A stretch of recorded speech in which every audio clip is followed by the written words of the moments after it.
السلام عليكم ورحمة الله وبركاته.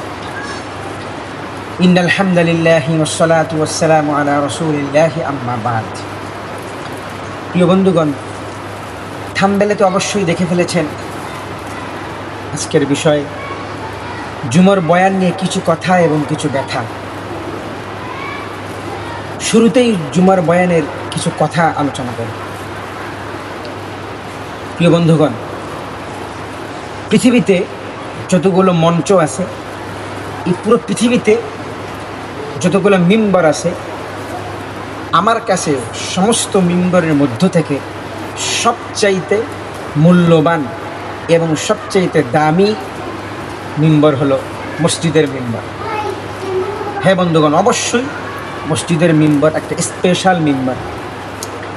যে মিম্বরের ধ্বনি থেকে, যে মিম্বরের আওয়াজে, যে মিম্বরের ওয়াজে প্রত্যেকটা খতিব সাহেব অবশ্যই সমাজ এবং সমাজের প্রত্যেকটা মানুষের ব্যক্তি জীবনকে পরিবর্তন করতে পারে, সমাজকে পরিবর্তন করতে পারে।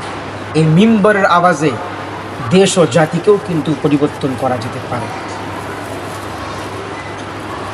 যদি আপনি মসজিদের খতিব হয়ে থাকেন, জুম্মার নামাজের খতিব হয়ে থাকেন, তাহলে আজকের এই ভিডিওটি আপনার জন্য।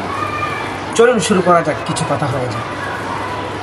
প্রিয় বন্ধুগণ, জুমার বয়ান হতে পারে, জুমার বয়ান হতে পারে অপরাধ ও কুসংস্কার মুক্ত ইসলামী সমাজ গড়ার একটি মাধ্যম। জুমার বয়ান হতে পারে সমাজের প্রত্যেকটা শ্রেণীর মানুষের জীবন পরিবর্তনের একটা মাধ্যম। জুমার বয়ান হতে পারে একটি সমাজকে পরিবর্তন করার অনন্য মাধ্যম। আর এই সমস্ত কাজ সম্ভব জুমার মিম্বর থেকে। একজন খতিব, একজন সম্মানিত খতিব, তার দায়িত্ব কি? সে আসলে মিম্বরে বসে সে কি করবে, তার দায়িত্বটা কি? প্রথমত, মসজিদের কমিটির যে সমস্ত লোকজন আছে তাদের উচিত যে তারা একজন খাঁটি আকিদার, শুদ্ধ আকিদার যোগ্য আলেম একজন ব্যক্তিকে জুমার খতিব হিসাবে নিয়োগ দেওয়া। এই আলেম এবং এই খতিব সাহেবের কাজ কি হবে?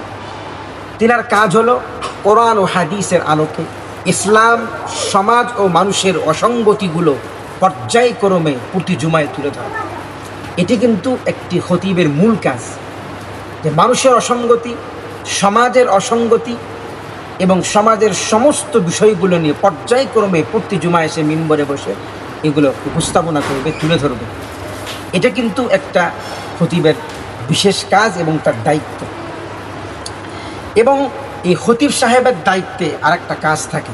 জানি না আমরা খতিব সাহেবেরা কতটুকু করি এবং এর হক কতটুকু আদায় করতেছি। একজন খতিব সাহেব সে পর্যায়ক্রমে সমাজের অসঙ্গতিগুলো তুলে ধরতে পারে, দেশ ও জাতির অসঙ্গতিগুলো, সমাজের মধ্যে যেই বর্তমান যে অবস্থা এগুলো তুলে ধরতে পারে। যেমন ধরি, যদি আমি আজকে আপনাদেরকে বলি কি সমস্ত বিষয়গুলো, যেমন ধরেন সুদ, ঘুষ, দুর্নীতি, যৌতুক প্রথা, ইফটিজিং, নারী নির্যাতন, কুসংস্কার, মাদকাসক্তি, যুব সমাজের এবং আজকের যুব সমাজের সবচাইতে বড় অধঃপতন কোন কোন কারণে, কি কি কারণে আজকের এই অধঃপতন, ইসলাম ও দেশবিরোধী কর্মকাণ্ড, জাতীয় আন্তর্জাতিক পর্যায়ের বিভিন্ন বিষয়, এই যে বিষয়গুলো বললাম, এই সবগুলো বিষয় একজন খতিবের হতে পারে, প্রত্যেকটা জুমায় মিম্বরের ধ্বনি হিসাবে হতে পারে। এই যে এতগুলো বিষয় বললাম, এমন খতিব পাওয়া যাবে হয়তো বা এই বিষয়গুলো কোনোদিন বলেইনি। প্রিয় বন্ধুগণ এবং সম্মানিত খতিব সাহেবদের প্রতি আমি আরজ করব, আমি যে বিষয়গুলো বললাম, সুদ, ঘুষ, দুর্নীতি, যৌতুক প্রথা, ইফটিজিং, নারী নির্যাতন, কুসংস্কার, মাদকাসক্তি এবং যুব সমাজের অধঃপতন, জাতীয় পর্যায়ের, দেশ পর্যায়ের ইসলাম ও দেশ বিরোধী যতগুলো বিষয় আছে, এই বিষয়ে যদি এক একটা জুমায় খতিব সাহেব আর এক একটা বিষয় নিয়ে আলোচনা করেন, আল্লাহি আল্লাহি এই সমাজ পরিবর্তন হতে বাধ্য।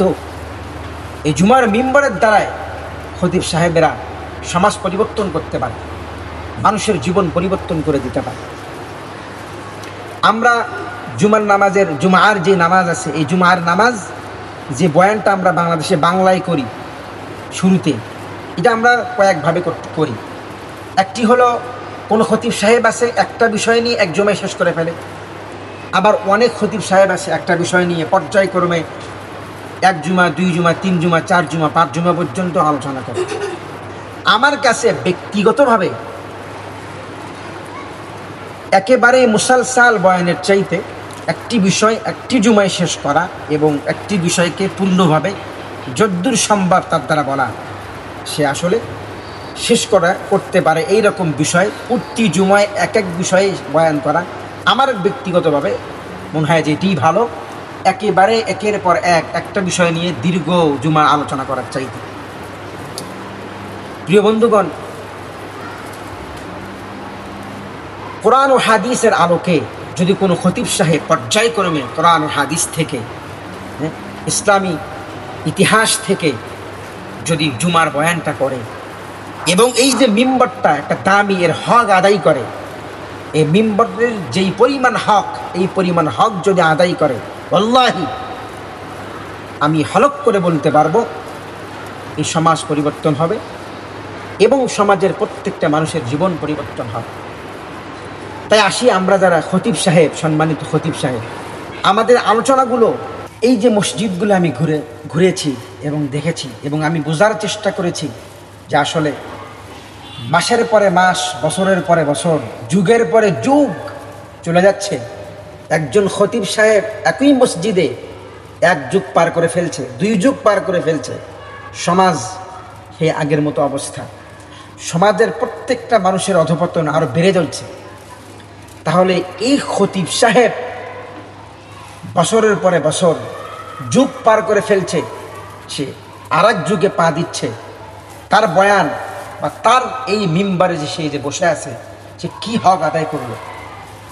আমি অনেক দেখেছি এবং শুনেছি, অনেক মসজিদে খতিব সাহেব বয়ান করে, মুসল্লি নাই, বয়ান শেষ, মুসল্লি চলে আসে। যদি জিজ্ঞেস করা হয় বয়ান শেষ হয়ে গেল, এখন আপনি কোথার থেকে আসলেন, তো বলবে ভালো লাগে না, ইমাম সাহেবের ওই একই ওয়াজ ভালো লাগে না, বা তার বয়ান ভালো লাগে না, তার কথার কোনো সৌন্দর্য নাই, তার বয়ানের কোনো প্রাণ নাই। এই সমস্ত কথা আমি দেখেছি, শুনেছি। তো আমি এই সমস্ত জায়গা ঘুরে, বিশেষ করে আমাদের উত্তরাঞ্চলের গ্রামগঞ্জের মসজিদগুলোর যে ভয়াবহ অবস্থা, এগুলো ঘুরে ফিরে আমার যতটুকু বুঝে আসছে, এর 2টো কারণ হতে পারে। আজকের যুগের পর যুগ যাওয়ার পরেও একটা সমাজ পরিবর্তন হলো না, মানুষের জীবন পরিবর্তন হলো না, মানুষ ভালোই হতে পারল না, ইসলামটাকে সে চিনল না।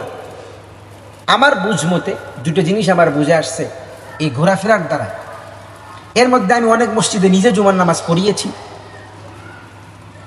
আবার আমি পড়াইছি, নিজে পড়েছি এবং পড়াইছি। সবগুলোর মাধ্যমে এই আমি যা বুঝতে পেরেছি, এর 2টো কারণ আমি বের করেছি।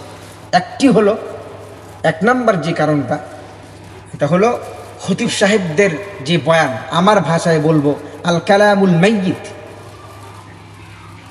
মৃত্যু ওয়াজ, বা যে ওয়াজে কোনো প্রাণ নাই, যে বয়ানে কোনো প্রাণ নেই, এটাকে মৃত্যু বয়ানই বলবো, মরা বয়ান, কোনো প্রাণ নাই। তো এইরকম মৃত্যু বয়ান যদি খতিব সাহেব করে, যার বয়ানে জীবন নাই, জীবন তো কোনো বয়ান নাই, এটাকে বলবো মৃত্যু বয়ান। তো এই মৃত্যু বয়ান যদি, ওয়াজ যদি খতিব সাহেব, সে মাস কেন, বছর কেন, যুগ কেন, সে যদি কিয়ামতের সূর্যাস্ত পর্যন্ত হায়াত পায়, আর সে যদি এইভাবে খতিবার মৃত্যু বয়ান করে যায়, তো সমাজ তো কোনো দিন জাগবে না, সমাজের লোকও জাগবে না, আরও ঘুমাতে ঘুমাতে সমাজ শেষ হয়ে যাবে, মানুষ নষ্ট হয়ে যাবে, কোনোদিন ভালো হওয়ার স্বপ্ন দেখাও দুষ্কর। মৃত্যু বয়ান। দ্বিতীয় আরেকটি বিষয় আমি বের করেছি, সেটা হলো আদামুল মুতালিবাতি বিহাক্কিল মিম্বার, মানে মিম্বরের হক আদায় না করা। এটা যদি আমি একটু বলি, এর দুইজনের দোষ হতে পারে। একটি হলো কুমুটির দোষ, আর একটি হলো খতিব সাহেবের দোষ। কুমুটির দোষ হলো অযোগ্য নালায়েককে মিম্বরে বসায় দেওয়া, আর খতিব সাহেবের দোষ হলো অযোগ্য হওয়ার পরেও মিম্বরে বসা। এই দুটো ভুলের কারণে সমাজ আজকে অন্ধকার, মানুষের জীবনও অন্ধকার। প্রিয় বন্ধুগণ, আমি এই ব্যথাটা বুকের ভেতরে বহুদিন ধরে লালন করতেছি, এবং আমি চেষ্টা করতেছি এই সমস্ত এই যে দুটি বিষয়, আল কালামুল মাইয়িত এবং আদামুল মুতালাবাতি বিহাক্কিল মিম্বার, যে এই দুটি বিষয় মানে মৃত ওয়াজ এবং মিম্বরের হক আদায় না করা, এই দুটো বিষয়ের জন্য মুক্ত হয়, সমাজ থেকে চলে যায়। এর জন্য আসলে সর্বপ্রথম কুমুটিকে সোচ্চার হওয়া দরকার। আমার কথা হলো যে ভাই, আপনি তথ্যবহুল আলোচনা করতে পারতেছেন না, আপনি কোরআন হাদিসে আলোকে আলোচনা করতে পারতেছেন না, সমাজকে পরিবর্তন করতে পারতেছেন না, আপনার দ্বারা হচ্ছে না, ছেড়ে দেন মিম্বর ছেড়ে দেন। সমাজের মানুষের হক নষ্ট করিয়েন না। আপনার ইলম নাই, আপনার জ্ঞান নাই, আপনি কিছু টাকার জন্য মিম্বরে বসে আছেন, আর মাসের পর মাস, বছরের পর বছর কত বয়ান করে। আমি কেন বলেছি আল কালামুল মাইয়িত, এমনি বলি নাই। এত বয়ান, যত মৌজু বানোয়াট মিথ্যা, যত কথা আর যত বয়ান, কোথায় যে পায় আর এগুলো। আমি বহু বয়ান শুনেছি, দেখেছি, মসজিদের খতিবগুলোকেও দেখেছি, যাদের বয়ান মৃত্যু কেন বলেছি, সমস্ত মৌজু ঘটনা, বানোয়াট মিথ্যা, জাল বর্ণনা, এগুলো দিয়ে এরা সমাজ চালায়, সমাজের মসজিদের সবচেয়ে মূল্যবান মিম্বার চালায়। বন্ধুগণ, আপনারা বলুন, এই সমস্ত জাল মিথ্যা বানোয়াট কথা দিয়ে, ওয়াজ দিয়ে, বয়ান দিয়ে সমাজ কি কোনোদিন জাগবে? সমাজের ব্যক্তি জীবন, মানুষের ব্যক্তি জীবন কি কোনোদিন পরিবর্তন হবে? কোনো দিনই হবে না। আমার রাগ হয় তাদের উপর। তুমি ছেড়ে দাও সেই মিম্বার, যে মিম্বার হক তুমি আদায় করতে পারতেছো না, ছেড়ে দাও সেই মিম্বার, পড়াশোনা করো, যোগ্যতা অর্জন করো। আল্লাহি ওর চাইতে মূল্যবান জায়গা তোমার হয়ে যাবে, বড় জায়গা পাবে, বড় মিম্বার পাইবে, বড় ময়দান হবে তোমার জন্য।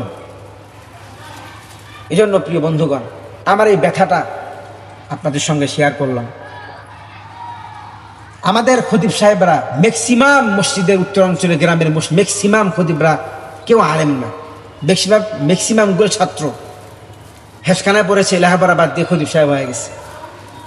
কিতাবখানায় উর্দু জামাত, ফার্সি জামাত পড়ে সে খতিব সাহেব হয়ে গেছে। সে কি বলবে? তার তো কোনো এলেম নাই, কোরআন হাদিসের কোনো জ্ঞান তার মধ্যে নাই, তো তার দ্বারা তো মিথ্যা আর বানোয়াট কথাই হবে।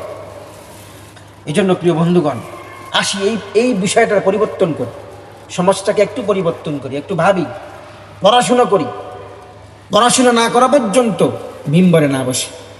আমাদের সম্মানিত খতিব সাহেবদেরকে আমি এটা আরজ করব যে আলোচনাগুলোকে জীবন্ত আলোচনা করুন, গ্রহণযোগ্য কিতাব থেকে বয়ান ঠিক করুন।